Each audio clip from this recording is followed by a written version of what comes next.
Magandang umaga at magandang tanghali at magandang gabi saan man tayong sulok ng mundo naroroon mga idol. BTV React ay nandito na naman po sa inyong harapan at welcome po sa ating pag-uusapan ngayon. Napakaganda mga idol sa nangyaring hearing dyan sa TRICOM sa House of Representatives February 4 mga idol na ayun na nga mga idol no na may 40 personalidad silang mga vlogger na inimbitahan. Ang kaano-ano pa nito mga idol, halos Duterte vlogger yung inimbitahan nila mga idol. Pero mga idol, hindi sila sinipot. Tama lang mga idol na hindi sila sinipot. Bakit? Bakit ko nasabi na tama lang na hindi sila sinipot? Kasi alam na natin kung ano ang mangyayari dyan. Iko-contempt nila yan. At yung hearing na yan mga idol, ano talaga yan? Wala namang patutunguhan yan, kundi patahimikin tayong mga vlogger ng DDS. Kasi nga, mag-i-eleksyon na.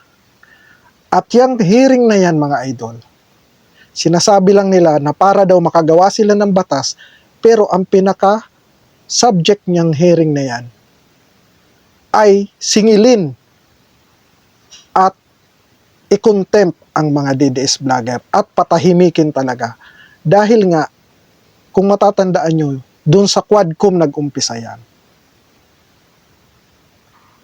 Ang dami kasi at nasasakta na sila sa pagbabatikos natin sa mga member at mga congressman na yan.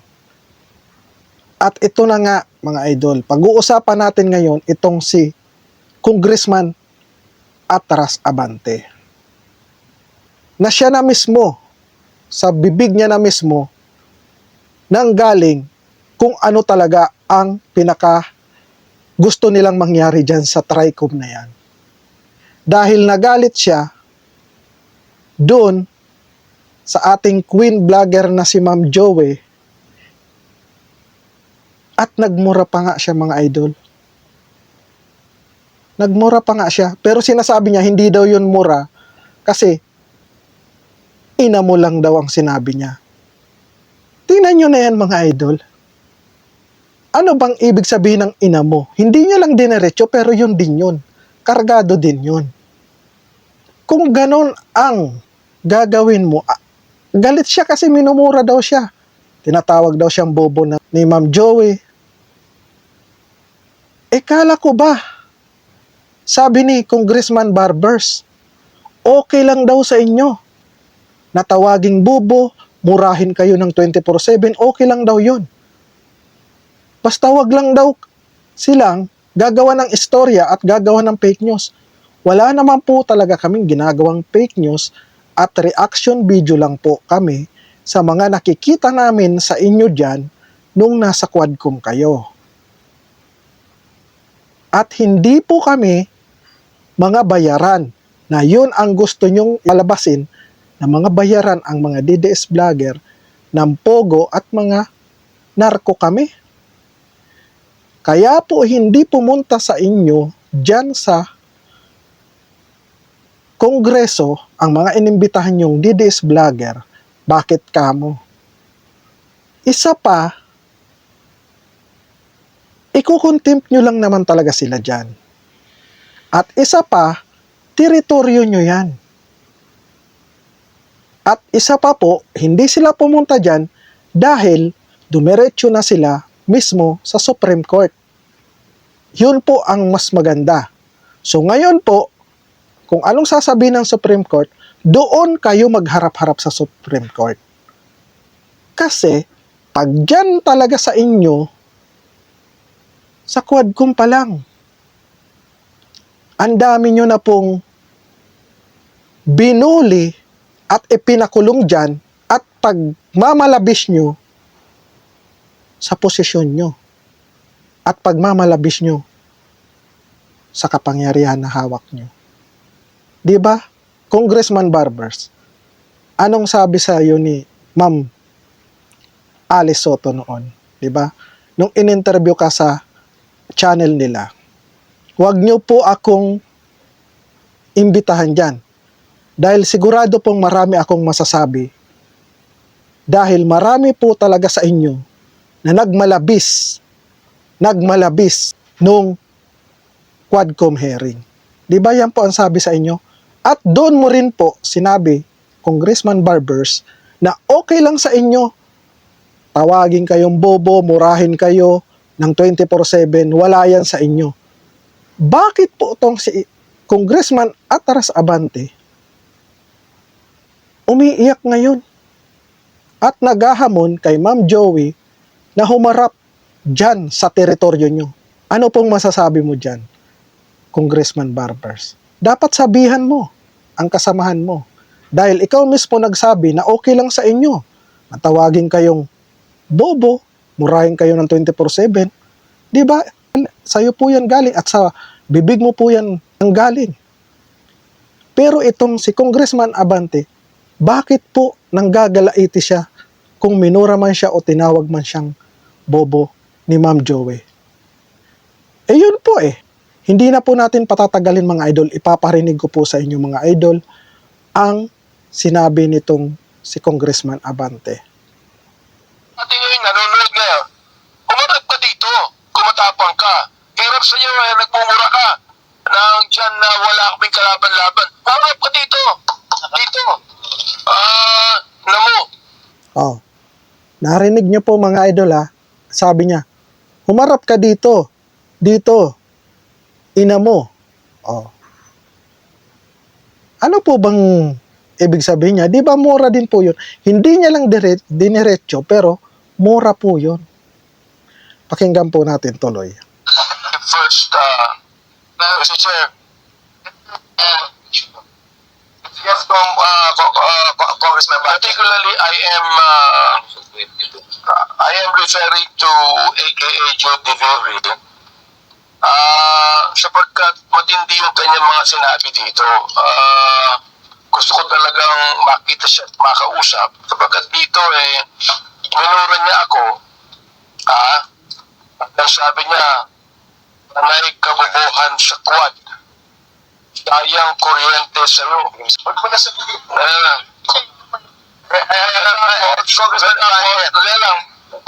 Tutuloy ko lang muna. Mr. Chairman, Congressman, don't be so personal.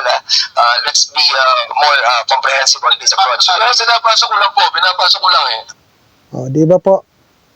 Di ba po mga idol? Sinabihan siya ni Mr. Google, Dan Fernandez, na wag daw masyadong personal. Personal na di ba? Pinipersonal nyo din.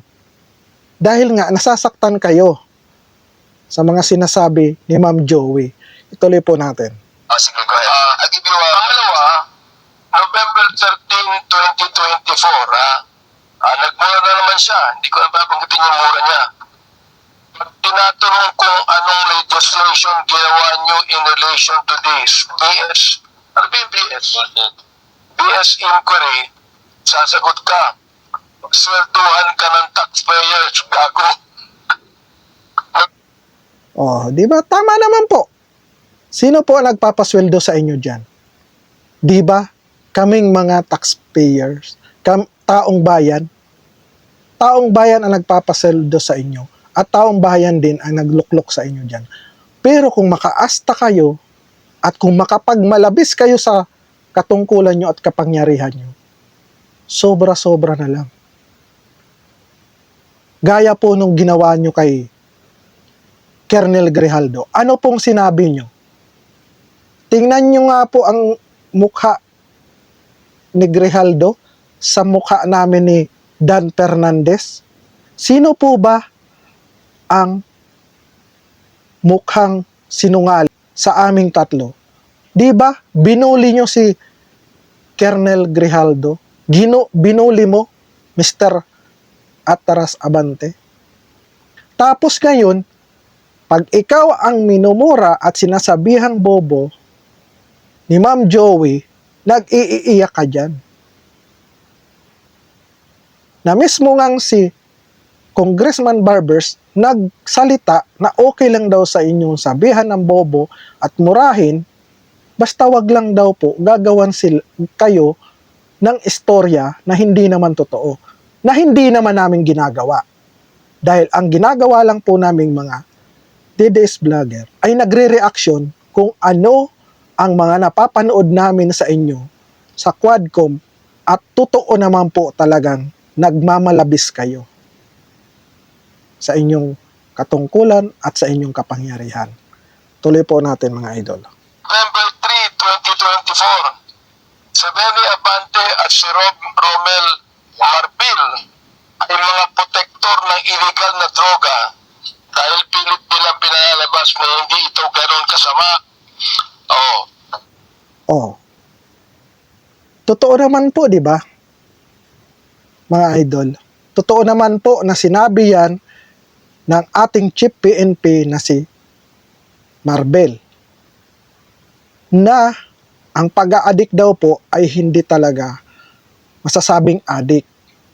Dahil sa Pilipinas daw po kasi, ginagamit talaga yan dahil nagpapadagdag ng oras kasi nga sa mga nag-overtime. Ano pong pasama doon? Galing po yan sa chief PNP. Siya na po mismo at mayroon po yan video at kalat po yan sa social media na siya mismo nagsabi na hindi naman daw po ang paggamit yan ay matatawag ng addict. Dahil ang iba daw po na gumagamit yan dahil nagpapadagdag lang ng oras. Kasi nga ang trabaho dyan sa Pilipinas ay talagang may mga overtime.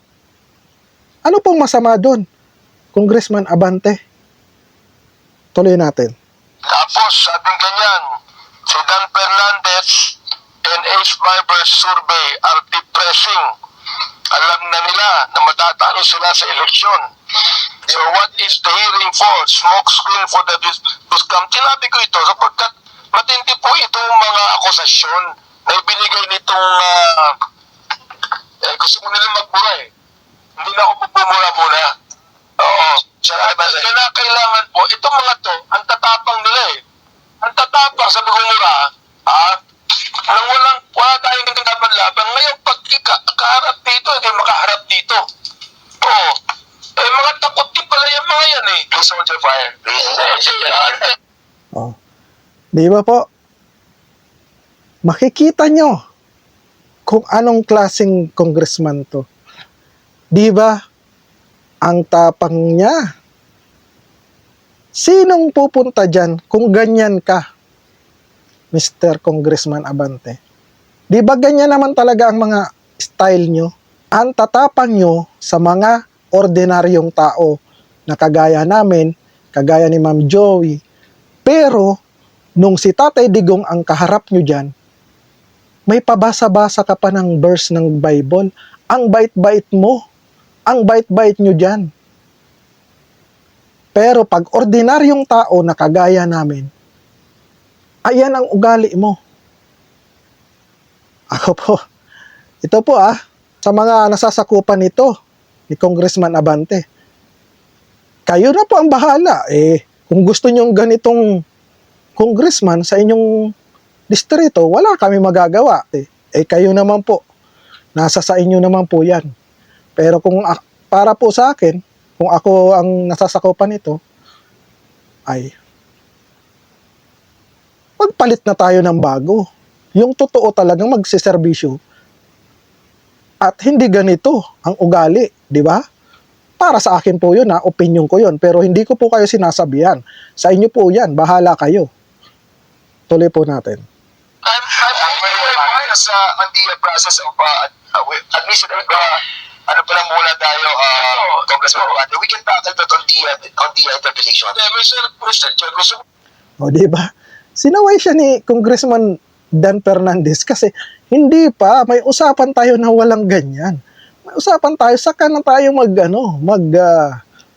magmalabis pag nandito na sila. Wala pa sila nagwawala ka na Paano pa pupunta yan dito pagka ganyan? Di ba? Parang gano'n ang inaano niya di ba? Sinasaway niya na. Pero nga naman talaga, sinong pupunta sa iyo pagka ganyan ang ugali mo? Kahit ako, hindi ako pupunta dyan Tuloy natin. Walang pambagitin itong kanya excuse letter. O nakalagay dito, after meaningful consultation with my lawyers, gumayap pa ng abogado. I have decided to respectfully decline. Respectfully? Minumura tayo, respectfully? Ha? To share my knowledge on matters. Hindi knowledge ang kailangan natin. The lawyer, this is the Oo. Ask the lawyers kung libelous yung ginawa niyo o slander. No ha? O nakalagay, I would like to categorically state that I am neither paid by POGO operators. Hindi na pinag-uusapan natin yung mga sinabi niya. O, tapos respectfully, Elizabeth Joey Cruz. Nakikinig po sa atin ngayon, nanonood ngayon. Umarap ka dito, kumatapang ka. Hirap sa iyo, nagmumura ka. Nang dyan na wala kaming kalaban-laban. Umarap ka dito. Dito. Namo. Chairman. Wait, Chairman. No, wait. Quiet, Chairman. Please observe, refrain from laughing or whatever. O, di ba? Di ba, nagtawanan pa sila. Di ba, mga idol? Nagtawanan pa sila nung nagsabi si Congressman Ataras Abante ng ina mo. Di ba? O, nagmumura ka rin nga eh. Normal yan sa tao. Na once nagalit ang tao, talagang mamumura ka. Dahil hindi, tanungin kita, hindi ba kagalit-galit yung mga ginagawa nyo dyan? Sa Quadcom, umpisa nung sa Quadcom, hanggang dun, last nyong hearing kay Colonel Grijaldo. Anong ginawa nyo kay Colonel Grijaldo? Di ba? Anong ginawa mo, Congressman Ataras Abante? Ikunumpara mo yung mukha mo at mukha ni Congressman Dan sa mukha ni Colonel Grijaldo at sinabi mo pa, sino ba sa aming tatlo ang pagkakatiwalaan? Tingnan nyo pa lang yung mukha niya, siya yung hindi pagkakatiwalaan. Gaganunin mo yun? Pulis yun, tinataya ang buhay nun ni Colonel Grijaldo para iligtas tayo sa mga masasamang elemento at mga adik. Gaganunin mo? Binubuli mo? Tapos ngayon, ikaw yung minura ni Ma'am Joey at sinabihang 80-80. Ngayon, iiyak ka na samantalang sabi ni Congressman Barbers, okay lang sa inyo murahin at tawaging 88 ng 24/7. Tapos ngayon, iiyak-iyak ka. Huwag naman tayong balat sibuyas, Congressman Abante. Huwag ka masyadong balat sibuyas. Ngayon, magpapakita ka ng tapang-tapangan mo dahil ordinaryong tao lang yung tinawag nyong resource person dyan sa TRICOM hearing nyo. Ganon kasi kayo, pagka ordinaryong tao lang, binubuli nyo at kinakawawa nyo dyan. Kaya sino pang pupunta dyan sa inyo? Tama lang yung ginawa nila na dumiretso na sila sa Supreme Court. At doon na lang kayo mag-usap-usap sa Supreme Court. Yun ang pinakamaganda dyan. Hindi po talaga ang totoong object nyo dyan, nagagawa kayo ng batas, kundi ang totoo nyo talagang pakay dyan, na patahimikin kaming mga vlogger ng DDS at i-contempt nyo once na pinatawag nyo dyan. Yun ang totoong pakay nyo at gantihan nyo ang mga vlogger ng DDS dahil nagbibigay sila ng opinion, nagbibigay kami ng opinion dahil sa mga ginagawa nyo. Ayaw nyong punahin yung mga pagmamalabis nyo sa inyong tungkulin at sa inyong kapangyarihan. Di ba po mga idol? Lahat naman po tayo mga idol, nakita natin at nasubaybayan natin kung gaano sila nagmamalabis sa kanilang tungkulin. At kung gaano nila gusto talagang pabagsakin ang Duterte. Dahil ngayon, ano na pong ginagawa? Yung mga Duterte vloggers na po ang target nila. Dahil malapit na po ang eleksyon at gusto po nilang patahimikin at busalan ang aming mga bibig. Pero hindi po tayo titigil at itutuloy po natin ang pagbigay at pagpuna sa mga mali nilang ginagawa. Hanggang dito na lang po mga idol. Sa muli po, maraming salamat po sa mga bago nating subscriber at sa mga datihan nating subscriber sa walang sawang pagsuporta po ninyo sa ating munting bahay BTV React po ay nagsasabi po sa inyo ng magandang gabi, magandang umaga at magandang hapon. Saan man tayong sulok ng mundo naroroon, ingat po tayo lagi. Always remember, God is good all the time and God bless us all. Bong TV React po ay iiwan sa inyo ng magandang araw.